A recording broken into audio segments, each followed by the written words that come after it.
Miércoles 8 de julio de 2020, 4 de la tarde. Con nuestros temas esotéricos, hoy vamos a hablar acerca de esa palabra tan usada en el campo del esoterismo llamada la iniciación. Vamos a comprender un poco mejor ese proceso, que es un proceso interno y que no tiene que ver con ceremonias físicas, sino que es un estado de conciencia superior. La iniciación es la senda del Cristo. La historia del cristificado es un drama cósmico que muestra la iniciación del alma en evolución.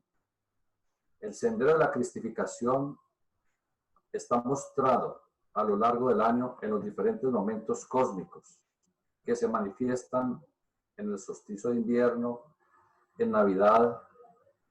Entonces, en la Navidad, llamado el solsticio de invierno, representa el nacimiento del Cristo cósmico. En el equinoccio de primavera, en la Semana Santa, la crucifixión. En el solsticio de verano, 21 de junio, la ascensión. Y nuevamente en el amanecer de esas energías, en el equinoccio de otoño. Entonces no estamos hablando de Jesús, estamos hablando del Cristo cósmico y de ese proceso llamado la iniciación, que es un proceso de desarrollo interno. La relación del Sol con el planeta Tierra ocurre tanto dentro como fuera de nosotros. Por lo tanto, debemos reflexionar acerca de este proceso. Debemos tratar de hacer conciencia acerca de los requerimientos que el estudiante debe cumplir para entrar en el sendero del discipulado. Pues no es lo mismo ser un discípulo que ser un probacionista. Entonces nosotros comenzamos en estos estudios como simpatizantes de esta noble ciencia. Cuando ya persistimos en el estudio nos convertimos en estudiantes. De simpatizantes pasamos a estudiantes. Cuando todos los días realizamos nuestras prácticas de meditación, de interiorización, de deducción del centro crístico, entonces estamos hablando ya del probacionista. Y ese probacionista algún día podrá llegar a la iniciación.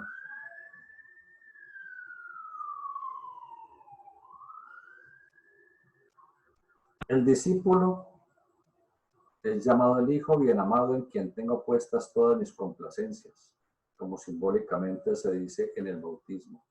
Quien comienza el sendero iniciático con sinceridad, con pureza, se convierte en probacionista.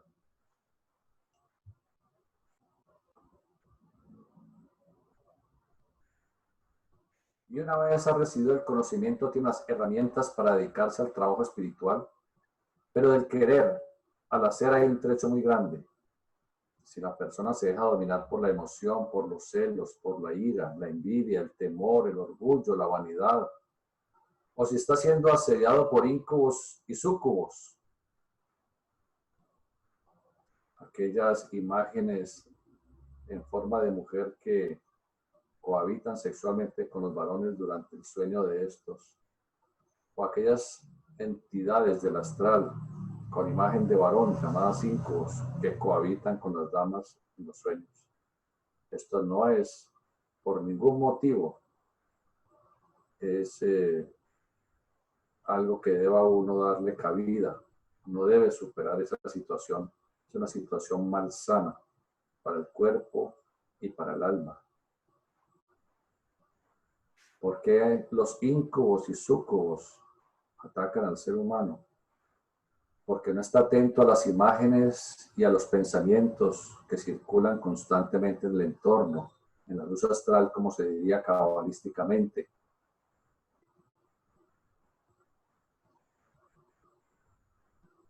Esos pensamientos, esas imágenes que uno tiene de naturaleza psicosexual, hace que el cuerpo emocional, cuerpo de deseos astral, le haga claudicar en el proceso de ennoblecimiento, de superación, de perfeccionamiento.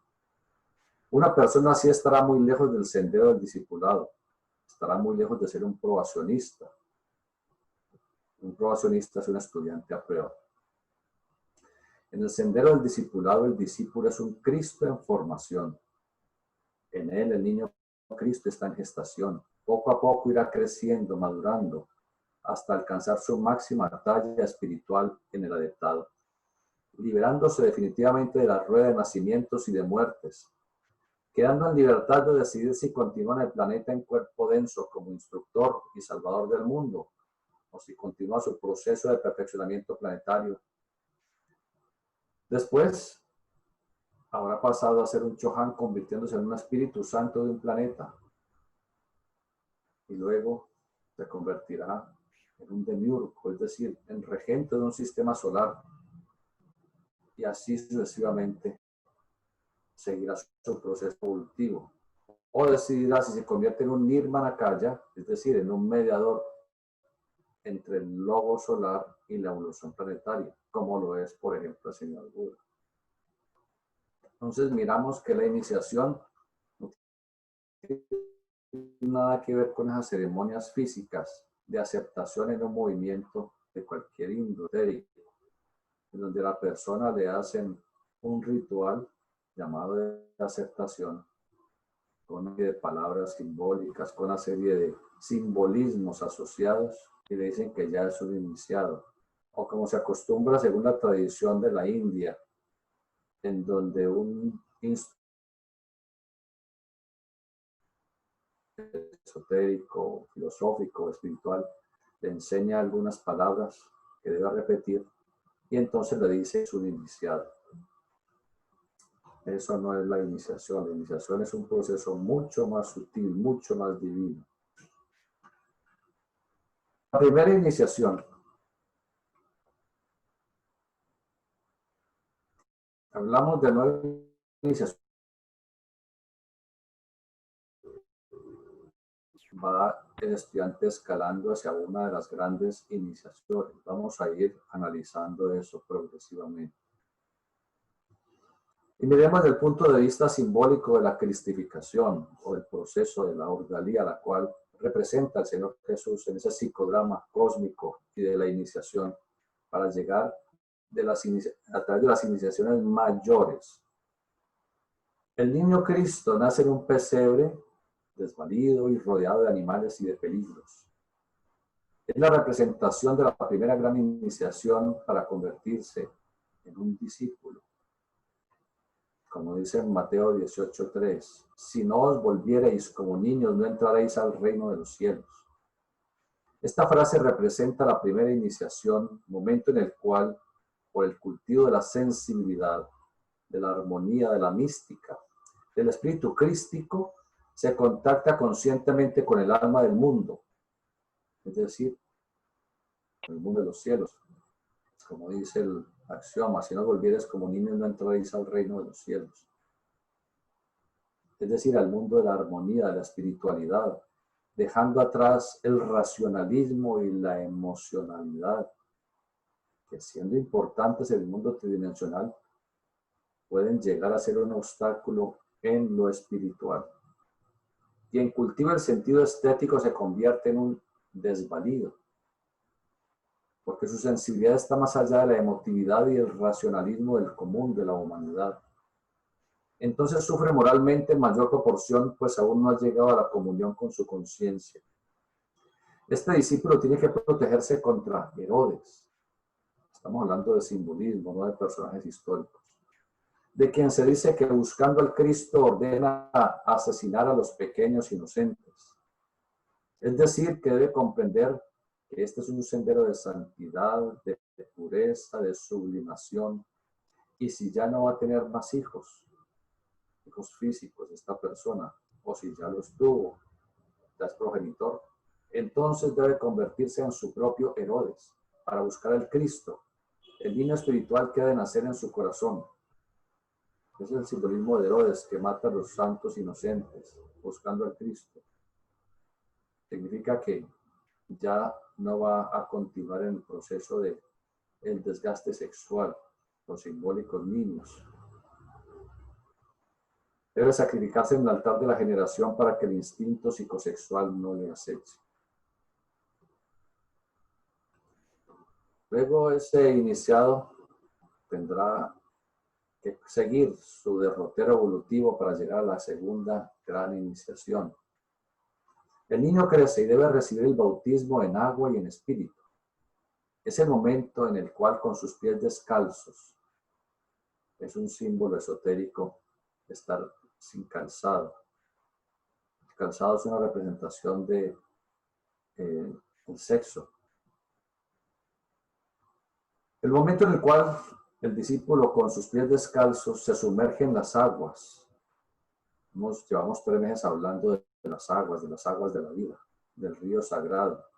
No estamos hablando del Jordán físico en Israel, en Cisjordania. Estamos hablando de la interioridad de nosotros. Se sumerge en las aguas para ser bautizado. Los pies descalzos, las aguas y el río sagrado son representación del logos germinal, de la generación universal, el cual con mística unción ha sabido adorar a través del tiempo, sabiendo que su redención y espiritualización se encuentran en esa energía tan poderosa que hace posible el milagro de la generación para que seres expectantes puedan renacer, pero que también como energía sublimada hace posible el crecimiento del alma. Es la segunda gran iniciación en la que el Lanú, es el nombre que ha recibido la primera gran iniciación. El Lanú todavía no está exento de peligros y dificultades. Después de recibir el bautismo en agua y en espíritu, multiplica los panes y los peces. Es decir, hace posible que la vida se manifieste y evolucione. Multiplica su propia energía, la energía pan, la energía toda, la energía de la vida. Los peces es otro símbolo esotérico que se refiere a la sustancia germinal, a la simiente y al poder que subyace allí. Ya les narré a ustedes hace 2 meses cómo en la generación, el proceso de la generación de los animales en los cuales no existe contacto físico, es en los peces. Los peces hembra van al sitio normal a donde van año tras año a desovar, libren allí sus huevecillos y luego siguen su camino y fallecen. Después de eso, migran los peces machos al sitio a donde las hembras desovaron y ellos liberan su esperma, el cual fecunda los huevecillos. Por eso siempre esotéricamente se habla de los peces como un símbolo de la pureza en el campo sexual, en donde no hay instinto por ningún motivo. Entonces allí en esta generación simbolizada de los peces, que recordemos que Jesús buscó a sus discípulos que eran pescadores, es decir, seres de gran pureza, de una pureza intachable. Y él vino a entregar su mensaje al comienzo de la era de Piscis, la era de los peces. Por eso se le llama el pescador de hombres. Y en la tiara de los obispos y papal, la tiara tiene forma de boca de pez. La tiara que se colocan, indicando que llevaron los peces, estos seres supuestamente, obispos, arzobispos y papas, llevaron sus peces al chakra coronario, a la cabeza. Recuerden, no es la simiente, es la energía que subyace en esa esfera, la energía. Son cosas muy diferentes. Porque hay escuelas que erradamente expresan que tienen que subir los espermatozoides por dentro de la columna vertebral hasta llevarlos al cerebro. Eso fisiológicamente no es posible. De manera que cada cosa hay que hablarla como debe ser. De manera que ese Lanú, ese discípulo, multiplica los panes y los peces, es decir, hace posible que la vida se manifieste y evolucione y que multiplique esa energía en sus centros cerebrales. Debe ir al desierto, en donde ayuna durante 40 días y 40 noches, siendo tentado por Satanás.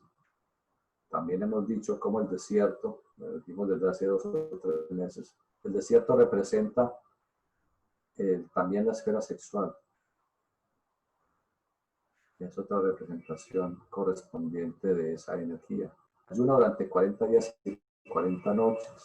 40 es un número cabalístico que corresponde al valor entre las letras hebreas, la letra hebrea Mem, y el símbolo de la letra hebrea Mem es las aguas de la vida.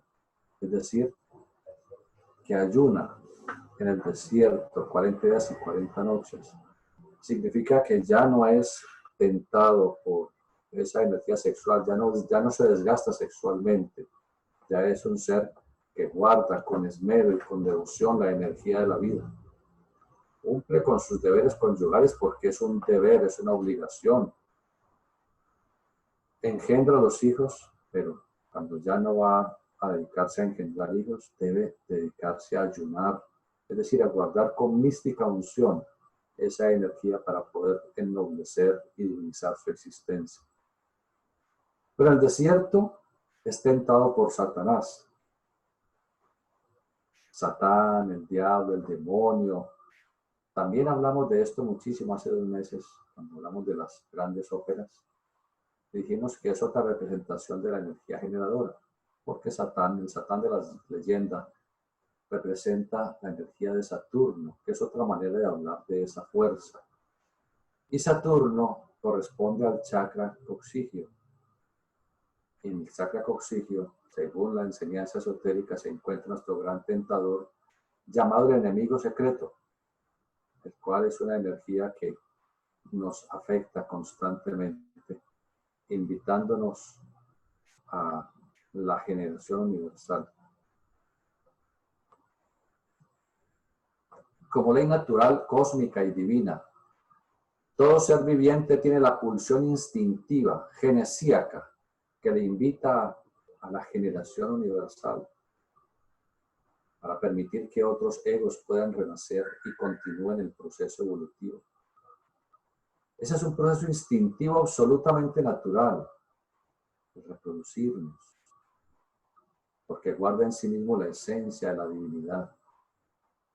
Pero en ese proceso, en ese connubio, que es considerado sagrado, divino, bello, perfecto en el campo esotérico, ese proceso Satanás, el simbólico Satán de la leyenda, porque no existe ningún diablo de esos, intenta desviar al iniciado del camino, desviarle de la luz espiritual que está cultivando, pero finalmente triunfan la voluntad y la pureza de ese iniciado.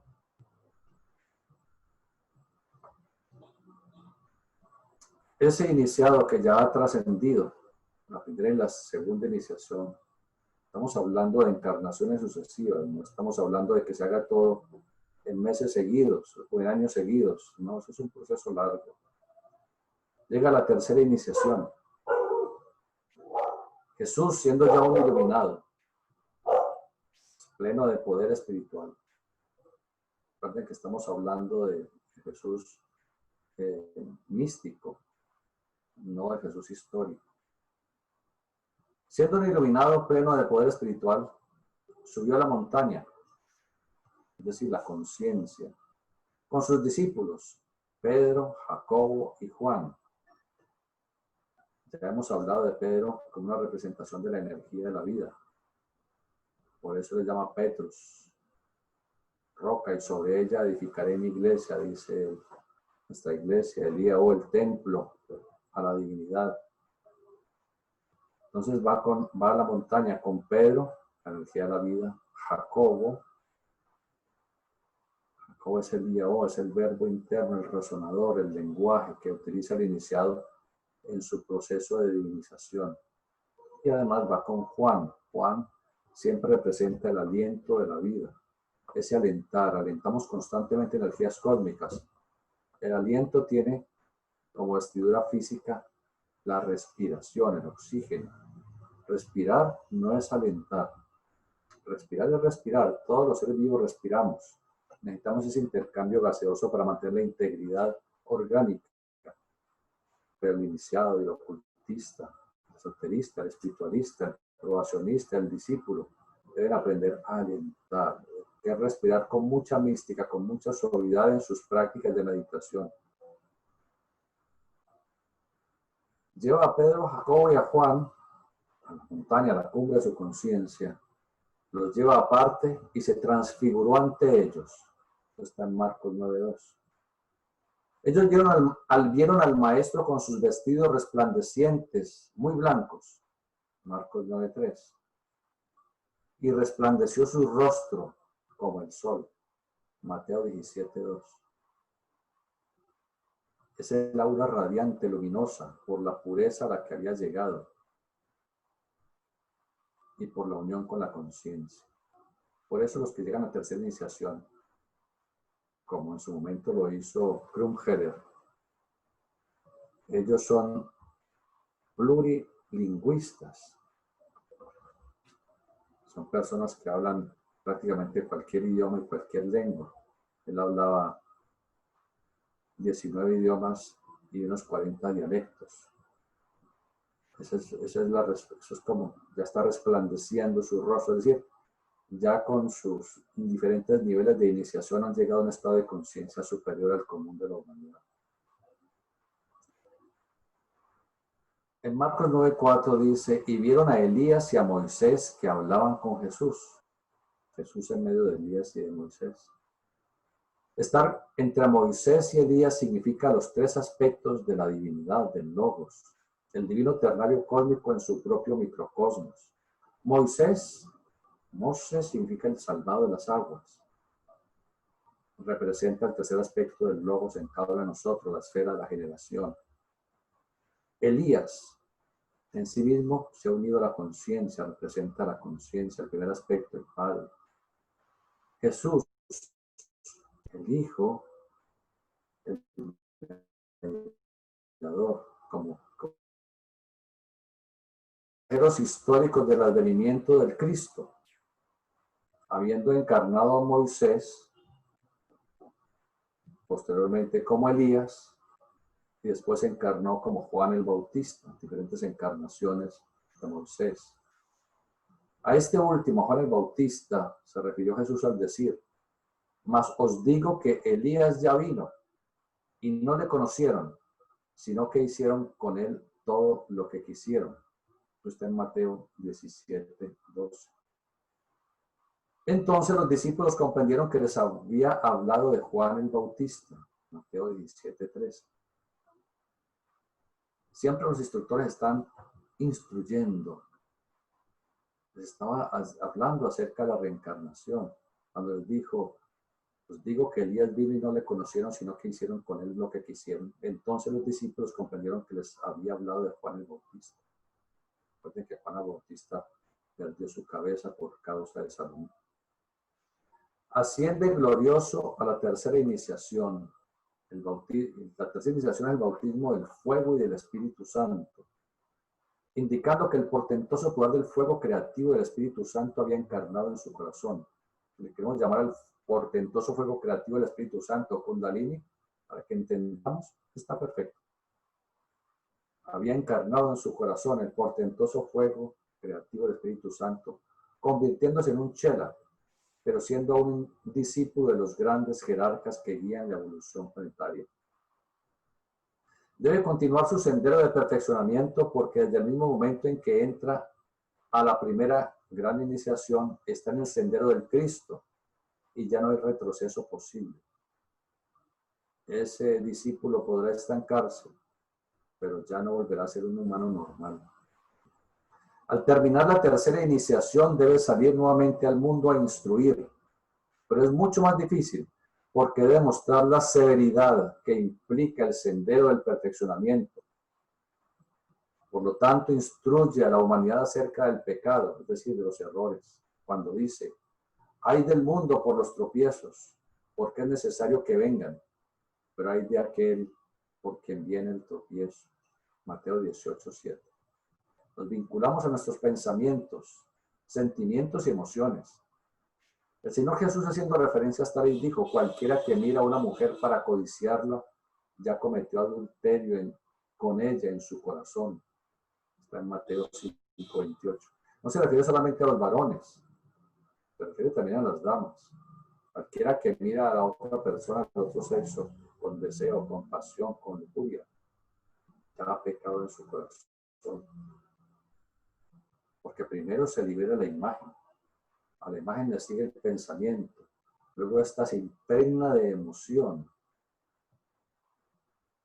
Si esa emoción es perversa, es lujuriosa, es psicoerótica, entonces se ligará al instinto y la persona buscará como de lugar satisfacer ese instinto ya físicamente. Mire que comenzó como una imagen, se convirtió en pensamiento, se nutrió de emoción, de pasión, de erótica, de lujuria, inundó el instinto y finalmente debe ser satisfecho. Si no lo hace físicamente, vendrá como las imágenes psicosexuales en los sueños llamados los súcubos y los íncubos. Pero si esa imagen inicial de la otra polaridad se convierte en un pensamiento bello, se nutre de emociones positivas, entonces ya no se nutrirá como instinto y habrá necesidad de dar satisfacción a ese impulso genitor, a esa pulsión, a esa energética del instinto. Y esa energía es sublimada hacia la esfera del corazón, de la sensibilidad y hacia los centros superiores, imaginación y conciencia. Así entrará en el sendero de la perfección y del ennoblecimiento. También enseñó Jesús acerca de lo que debe ser el matrimonio. Dejará al padre y a la madre y se unirá a su cónyuge y los dos serán una sola carne. Mateo 19:5. En Mateo 18:9 está esta frase. Cualquiera que repudia a su mujer, o a su varón, a su esposo o a su esposa, salvo por causa de fornicación de la otra persona, que lo repudia y se casa con otra persona, adultera. Ante estas palabras, los discípulos le dijeron, si es así, entonces no conviene casarse. Mateo 18:10. Les respondió, hay eunucos que nacieron así el vientre de su madre, y hay eunucos que son hechos eunucos por los hombres, y hay eunucos que se hicieron a sí mismos eunucos por causa del reino de los cielos. Mateo 18:12. Enseñaba de esta manera que el ser humano puede trascender el instinto psicosexual. No solamente puede, sino que debe trascender el instinto psicosexual. Se vuelve un eunuco no significa que sea un castrado o una castrada. Significa que es una persona casta por el reino de los cielos. Es decir, por su ennoblecimiento espiritual en el sendero de Cristo, que es el sendero de la iniciación. El Señor Jesús, cuando ya va a llegar a su gran ordalía, entra a la ciudad de Jerusalén montado en un asnillo. Él monta en un asnillo, dice en Juan 12:14. Y es recibido con ramas de palmera y frases elogiosas. Juan 12:13. El asno es la dificultad que se tiene ante las energías instintivas, psicosexuales, que aún quedan en el fondo del endoconsciente. Porque a lo largo de miles de años de evolución, en miles de encarnaciones, se han cultivado vicios y errores. Ese es el asnillo. Pero ya no es un animal brioso, brusco, las mulas. No es testarudo y terco como las mulas. Es un asnillo. Tiene control. Cuando reciben al Cristo, simbólico Cristo, con las ramas, palmeras, ramas de los árboles, recibiendo con gratitud, con esperanza la vida cósmica, que después de comulgar con Jehová, el logos terrestre, se revierte para que nuevamente todas las plantas, animales y humanos puedan producir semillas viables, fértiles y continuar su evolución. Llega posteriormente ese chela a la cuarta gran iniciación, como la que ostentaba en su momento la maestra Blavatsky, por ejemplo, para que tengamos una idea de los niveles de conciencia que van teniendo poco a poco los iniciados. En la cuarta iniciación, el chela se convierte en un maestro, en un hierofante, es decir, en un instructor de los misterios. Es el sendero difícil del amor y del sufrimiento. En su corazón hay un amor extraordinario por todos los seres, por toda vida manifestada. Pero hay un gran sufrimiento por la soledad que implica esa etapa tan elevada en su ministerio. Simbólicamente se encuentra solo. Recordemos al Señor Jesús. Se encuentra solo. Los que ayer le felicitaban, le animaban y le decían Hosana, hoy le insultan, le maldicen y le dicen crucificadle. El maestro Blavatsky trataron de injuriarla y de dañar su reputación y su buen nombre por todo el planeta, en toda parte. Buscaban los gente de la alta sociedad y los políticos y todo, hablar mal de. Es una señora que lo único que hacía era enseñarle al mundo, dar instrucciones. No se preocupaba de nada más. Él no se preocupaba de política, no se preocupaba de religión. Lo único que se preocupaba era de instruir. Y sin embargo, todos decían crucificarle. Sus propios discípulos le niegan. Estamos hablando del simbólico cristificado Jesús. Recuerden cómo los discípulos buscaron esconderse y cuando les preguntaban, yo no vi a usted con él. No, yo no lo conozco. Yo no sé nada de eso. Y huían. Es la gran soledad en la cual los maestros se encuentran en esa etapa de su evolución. Están por encima de la humanidad, pero no están tan elevados en el mundo de la conciencia. Por lo tanto, ese momento de su desarrollo interno es para ellos motivo de un sentimiento de gran aislamiento. La maestra Blavatsky sufrió mucho en los últimos años por toda la difamación que hicieron de ella, que era una charlatana, que era un fraude, que se estaba aprovechando de la credibilidad de la gente. Y en Inglaterra existía un grupo de pseudocientíficos que hablaban acerca de la investigación psíquica, porque en esa época estaba muy de boga todo lo psíquico, lo metafísico, el espiritismo y muchas cosas. Entonces todos trataban de difamarlo. El proceso de la cuarta iniciación está simbolizado en el jardín de Getsemaní, en donde se sufre al ver las dificultades por las que la humanidad habrá de pasar, debido a que el ser humano no quiere mejorar, no quiere espiritualizarse, no quiere sublimarse, no quiere elevarse. Está representado en el simbólico cáliz de amargura, cuando dice Jesús en Lucas 22:42, aparta de mí esta copa, le dice al ángel. Pero finalmente sabe que tiene que aceptar la voluntad de la divinidad.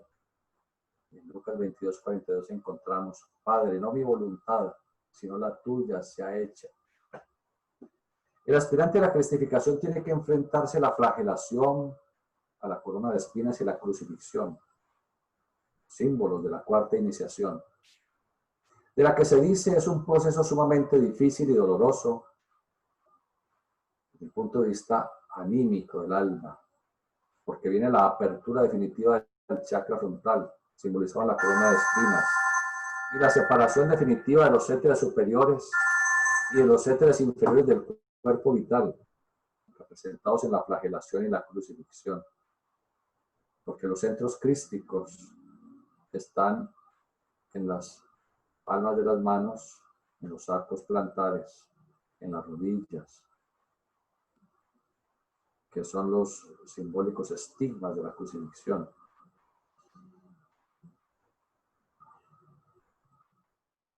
De manera que tiene que lograr esa separación definitiva de los éteres superiores de los inferiores para ser un libre viajero del cosmos.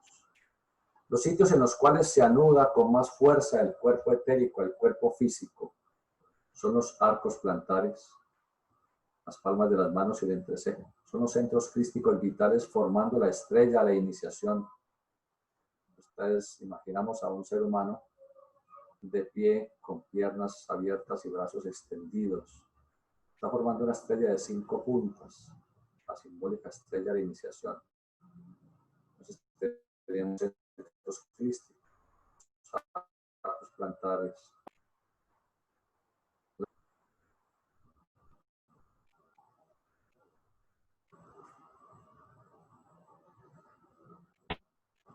El iniciado sabe cómo separar definitivamente esa conexión que le mantiene atado a la materia, en el proceso por el que simbólicamente se dice que está crucificado.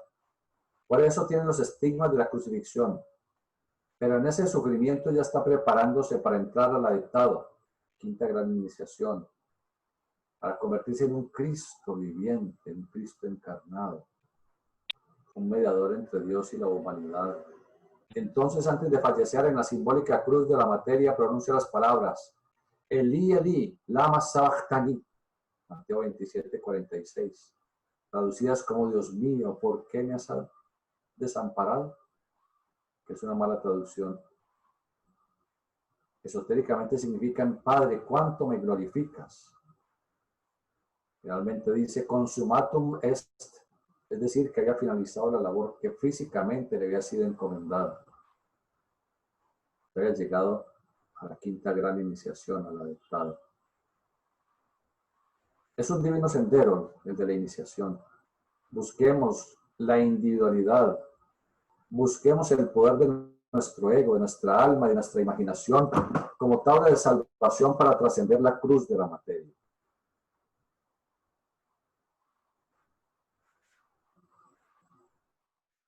En ese sendero de la iniciación, llamado el sendero interior, vamos a mirar entonces ese proceso en el cual todos habremos de recorrer para que nos vamos preparando como discípulos, como estudiantes, y lleguemos algún día a ese divino sendero interior. Las enseñanzas rosacruces nos muestran el sendero interior, que es el del ascenso a conciencia, de la mística y de la conciencia, su ascenso a conciencia, mística y conciencia, a través de la sublimación estética. La humanidad en su búsqueda de la verdad recorre grandes distancias, va a sitios de peregrinación, busca tomar contacto con algún maestro que le dicen que es un sabio, o con algún sabio que le dicen que es un maestro. Incluso trata de comprar el conocimiento con dinero. Esto se debe a que el alma, esa copa que solo la llena la eternidad, como decía Amado Nervo, le está diciendo que tiene que haber algo diferente a comer, trabajar, dormir y satisfacer los impulsos que nos están motivando a cada momento en este mundo físico. Ese vacío que tiene el alma indica que hay algo de evolución. Por eso estamos aquí reunidos, porque tenemos ese anhelo del alma de encontrar algo que estamos buscando y que de pronto no sabemos qué es, o de pronto sí sabemos qué es. Eso es lo que nos lleva todos los días a reunirnos en esta conversación. Ese vacío que tiene el alma indica que hay algo de evolución, o mucho. Indica que ese ser en el pasado, cada uno de nosotros, estuvo buscando el sendero interior, es decir, el sendero de la iniciación. Y por eso en esta encarnación se siente ese vacío, esa aspiración por lo espiritual que lleva a buscar en un sitio o en otro ese algo, ese conocimiento, ese maestro o esa agrupación religiosa o mística en donde considera que puede encontrar solución a los problemas del cuerpo y del alma. Ese anhelo del ego, del espíritu, no se encuentra en las cavernas donde los anacoretas se aíslan en su búsqueda espiritual, ni yendo a la India a buscar maestros para encontrar la sabiduría, ni tampoco en ninguna iglesia. Aunque en los libros hay conocimiento, tampoco lo es todo. El sendero interior está únicamente dentro de nosotros. Solo cuando nos interiorizamos, nos introvertimos, y además elevamos el fuego secreto de la vida utilizando las llaves de cada chakra. Y eso lo explicamos ya en nuestra charla anterior acerca de las diferentes técnicas de meditación. Enseñamos cómo meditar en los chakras por medio de las vocales que abren esos chakras, los mantras que abren esos chakras. Recuerden, uno puede concentrarse en el chakra corazón, por ejemplo, pronunciando el mantra, pronunciando el aum, el om tat sat, el om mani padme hum, el amén. Eso mismo se puede hacer concentrándonos en el chakra frontal, en el chakra laringio, en el chakra coronario. Podemos abrir los chakras y debemos hacerlo. Y para eso tenemos esas llaves, para abrir esos centros de energía, los cuales son centros de instrucción esotérica. Cuando uno toma contacto con un chakra, entonces recibe la enseñanza, la sabiduría correspondiente, acumulada en ese chakra, sabiduría de eones de evolución. Es que yo tengo los chakras abiertos. Sí, muestre si es un sabio, muestre si es un mago, muestre si es un gran clarividente, ultravidente, telépata, telequinésico, clareaudiente, gran capacidad intuicional. ¿Las tiene? Entonces ha abierto sus chakras, le felicito. Pero que yo ya abrí los chakras. Entonces uno simplemente escucha, mira y sigue su camino. Porque el que dice no sabe y no puede. Y el que sabe no dice. No se nos olvide ese axioma que es muy importante. Muy importante. Y uno paga a personas que para que le equilibren chakras. Entonces lo acuestan y le ponen piedras aquí, acá y por allá y acullá. Y le sacan una platica y le dicen, ya le equilibré sus chakras. Sus chakras están en equilibrio, no tenemos que buscar que los equilibren. Lograr la apertura completa de ellos es otra cosa. Porque ellos están muy parcialmente activos. Lo suficiente para que tengamos la vida física independiente, para que nuestros órganos funcionen adecuadamente. Cuando un chakra se paraliza, surgen enfermedades. El llamado mal de ojo en los bebés es porque chakras, por ejemplo, el chakra umbilical se ha paralizado momentáneamente. Entonces el pobre bebé empieza a vomitar y a tener episodios de diarrea. Porque la energía que viene del astral hacia la región etérica y hacia el cuerpo físico se ha paralizado. Entonces no hay la manera de mantener el control de la zona abdominal y la energía que normalmente vibra allí, entonces se devuelve y viene el vómito. O prepondera demasiado y viene la diarrea. Si ese mal de ojo es una afectación del chakra llamado plexo solar, que está debajo del estómago, ese centro de energía, el plexo solar, un centro nervioso. Viene lo que se llama otro tipo de mal de ojo, que se llama el ojo secador. Entonces el niño se le ve palidecer, se le ve volverse anémico, se ve que se va tornando macilento, ya no come, se va adelgazando, se va debilitando más y más y más. Es el llamado ojo secador. El que ataca el chakra umbilical se llama el ojo fulminante. Hay diferentes tipos de ojo dependiendo de la zona que ha sido afectada. Puede ser el chakra sexual, puede ser el centro magnético del vaso etérico o el centro magnético del cuerpo de deseos en el hígado, dependiendo de lo que sea afectado. Ahí sí tenemos entonces que hay patologías en los chakras, por supuesto. Ahí donde los sanadores y los sobanderos y los chamanes y todo, con sus soplos y con sus aguas y con su tabaco y con sus hierbas, actúa para armonizar nuevamente el chakra para que vuelva a vibrar y vuelva la normalidad orgánica.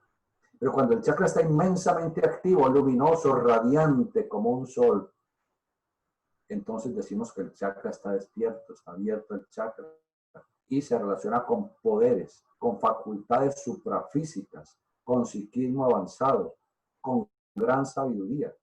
Es decir, se tiene el don de mando, que es lo que muestran los iniciados. Entonces, no nos dejemos el cuento de que venga, le abro los chakras y me paga $150. No nos dejemos sacar la platica tan bobamente. No es meditar en ellos, es utilizar los vocales, es utilizar los mantras. Ya se lo hemos enseñado. Y eso no nos ha costado ni un.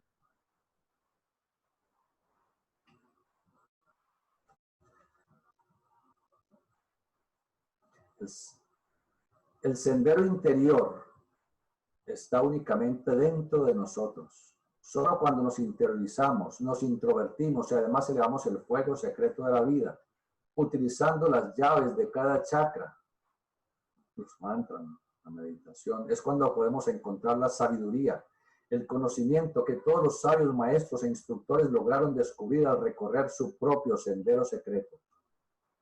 No importa a dónde se vaya en la búsqueda del conocimiento, ni a qué grupo se asiste, ni cuánto dinero se pague por ello. Si no se busca en la interioridad del ser, se está perdiendo el tiempo, el esfuerzo y el dinero. Imaginemos muchos. ¿Cuánto dinero no se ha gastado uno yendo a donde un conferencista y donde otro? Y mandando el dinero mensualmente durante muchos años para que le manden una lección.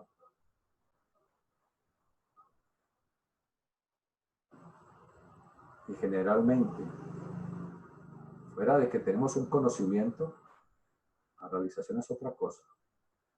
Probablemente nos damos cuenta que no hemos llegado muy lejos, que digamos. El que cobra dinero por enseñar esta ciencia esotérica no ha realizado lo que está predicando. Quien cobra dinero es un teórico que está viviendo de los demás, aprovechándose del conocimiento que es una herencia de toda la humanidad. Los pseudoesoteristas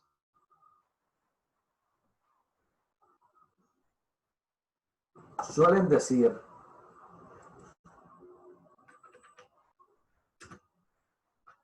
que las dificultades que tenemos son pruebas en el camino. No pensemos que nos están probando. Nadie nos está probando. La divinidad no nos está probando. Ningún maestro tiene el poder, ni la libertad, ni el derecho de ponernos pruebas. Para llegar a la iniciación, el maestro no nos pone pruebas. Es nuestro maestro interno, nuestro ego, nuestro espíritu, que está marcando nuestras debilidades y enfrentándonos a nosotros mismos en un momento determinado cuando queremos trascender nuestros errores para seguir un peldaño adelante. Nosotros, antes de nacer, elegimos este sendero. Habíamos elegido el que queríamos llegar al campo esotérico, continuar nuestro camino recorrido desde otras vidas. Y elegimos nosotros mismos las situaciones a las que nos iríamos a enfrentar para poder ir trascendiendo nuestras propias limitaciones. Nadie nos ha puesto pruebas, ni los maestros nos ponen pruebas. Nosotros elegimos cada cosa desde antes de nacer. Lo que hacen los señores del destino, las jerarquías zodiacales y planetarias es que sucedan en el momento adecuado, nada más. Pero no debemos sacar el cuerpo a las situaciones ni dejarnos llevar indefinidamente por ellas. Debemos enfrentar cada una de las situaciones, aquellas que son tan difíciles para nosotros, los vicios, los errores. Tenemos que enfrentarlos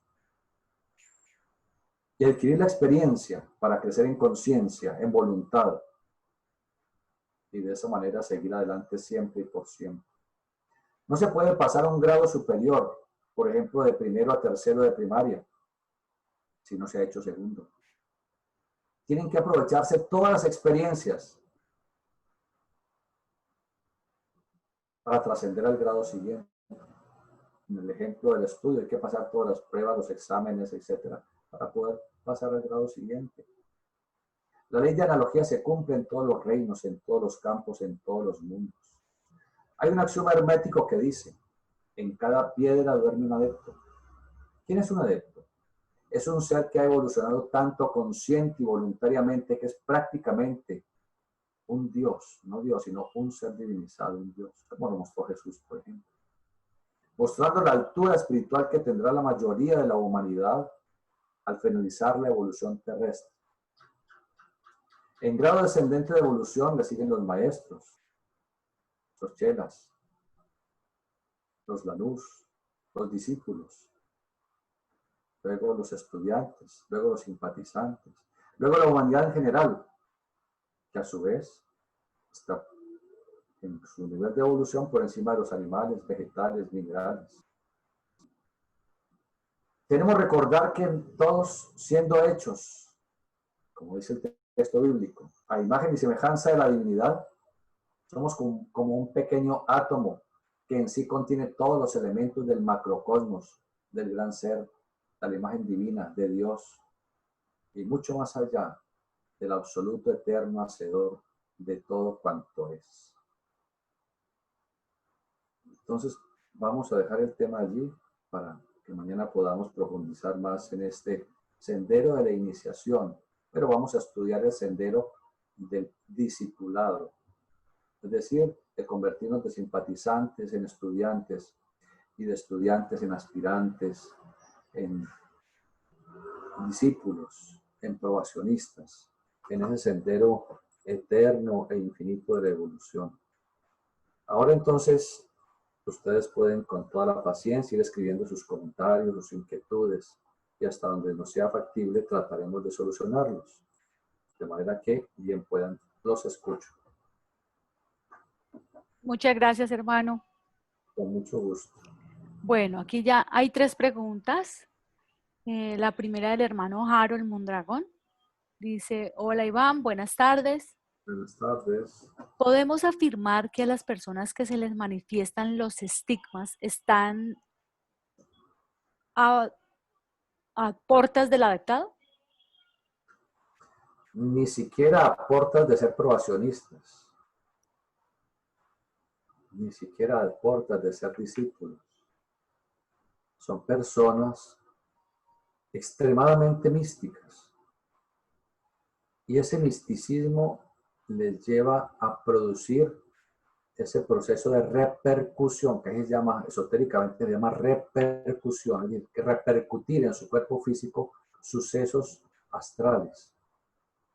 Entonces, es tan la mística que tienen, que ellos quieren encarnar en sí el sufrimiento de la simbólica crucifixión. Recuerden que físicamente crucificaban a toda la gente en esa época, y Jesús también lo crucificaron. Pero él se prestó para hacer ese drama cósmico, ese proceso iniciático y adelantado de la cristificación. Entonces estas personas logran con su psique, con su imaginación, logran reproducir en su cuerpo los estigmas de la crucifixión. Pero eso no significa que estén elevadísimos en la evolución, ¿no? Son místicos, como una mística en la zona alemana que tenía esa repercusión, o como el Padre Pío en Italia, que también tenía esa capacidad de los estigmas. Es una repercusión. Por eso hablamos de la repercusión ya hace un par de meses en estas charlas, de cómo cuando uno en el astral cree que uno allá puede ser lesionado, entonces aparece el cuerpo físico con lesiones. Una repercusión. Bueno, ¿otro comentario o pregunta? Sí, señor. El hermano Pablo Vázquez dice, en las diferentes iniciaciones, ¿cómo se va produciendo la relación con el ego o centro de conciencia?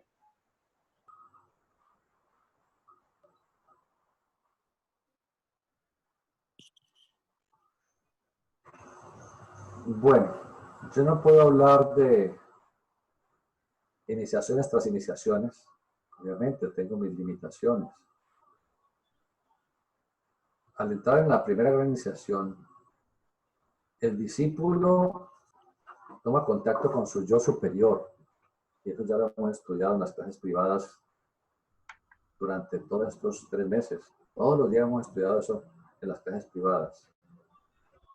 Esto con nuestro yo superior.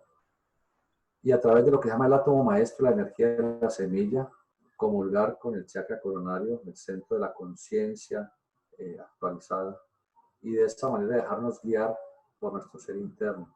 Pero esos son temas que no atañen, no competen, ni en primer lugar, no competen a los simpatizantes, con todo el respeto, porque no entenderíamos esos temas, y tampoco competen a ningún estudiante que no haya llegado a la iniciación. De manera que no hablemos de eso, no es necesario. Aquí le hacen un aporte sobre la alemana que se llama Teresa Neumann. Teresa Neumann, sí. Exactamente, gracias. El hermano Gonzalo Orozco pregunta, buenas tardes, ¿hasta qué edad el niño es susceptible del mal de ojo y cómo se puede proteger? Gracias. Especialmente son los 2 o 3 primeros años, pero especialmente los 2 primeros años. Para eso la tradición enseña que al niño, a la niña, se le coloca un elemento de oro, pero oro de verdad, no fantasía.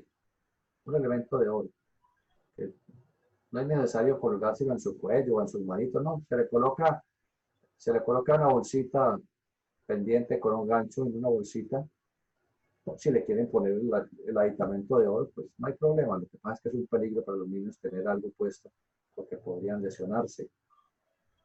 Entonces, un elemento de oro, oro de verdad.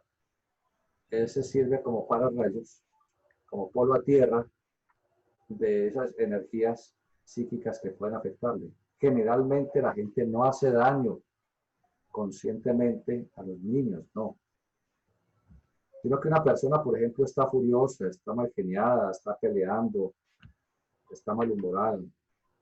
Y de pronto miró a un bebé, como ellos tienen su aura todavía muy delicadita. Entonces, ellos le sirven como polo a tierra a esa mirada de ira, a ese estado emocional de la persona que no se da cuenta de lo que está haciendo. Entonces, no podemos culpar que las personas conscientemente estén haciendo eso. Así es como sucede el mal de ojo. Hay otras formas de mal de ojo, pero no vamos a tratar de ellas, no es el caso. La hermana Paula Andrea Rivas dice, buenas tardes. Cuando hacen una cirugía por el ombligo, ¿de alguna forma se ve afectado el chakra umbilical? Bueno, hay que tener en cuenta que los chakras no son físicos, sino que son etéricos y astrales. Entonces, físicamente no tiene por qué afectar nada un chakra. Ahora, en segundo lugar, usualmente la cirugía no se hace por el ombligo, sino que se hace subumbilical. Medio centímetro por debajo del ombligo se hace la incisión por donde se coloca entonces en la laparoscopia, o es una de las incisiones, porque deben ser varias. ¿Qué otra pregunta? No hay más preguntas, solamente el hermano Zen dice estigmas Bon Giovanni. No sé a qué se refiere. Los estigmas. Sí, eso es un estado de mucha mística de la persona que desarrolla los estigmas. Pero eso no lo hace más divino, ni más santo, ni más perfecto. Simplemente que tiene imaginación extremadamente trabajada y puede formar eso. Es el poder de la imaginación. ¿No? Que la imaginación puede provocar cambios orgánicos muy apreciables. Como hemos narrado hace años a los estudiantes. Un señor de Suecia, esto sucedió hace unos 15 años, su esposa tuvo el bebé y el señor tenía tanta devoción y amor por su bebé que deseó intensamente que él quería lactar a su bebé también.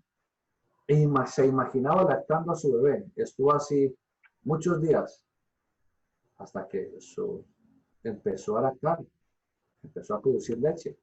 Y eso está documentado científicamente. Uno puede hacer cosas extraordinarias en su cuerpo. Y de esa manera uno puede sanar su cuerpo, por supuesto, de muchas dolencias. Es el poder de la imaginación. Llámenlo visualización. bueno, como lo quieran llamar, imaginar con persistencia algo que nuestro cuerpo provoca cambios orgánicos totalmente apreciables, totalmente objetivos. Gracias a todos por su atención. Nos vemos el viernes, Dios mediante. Buenas tardes. Bueno, hermano, muchas gracias. A usted, hermana, gracias, pues, hasta luego, adiós. Bueno.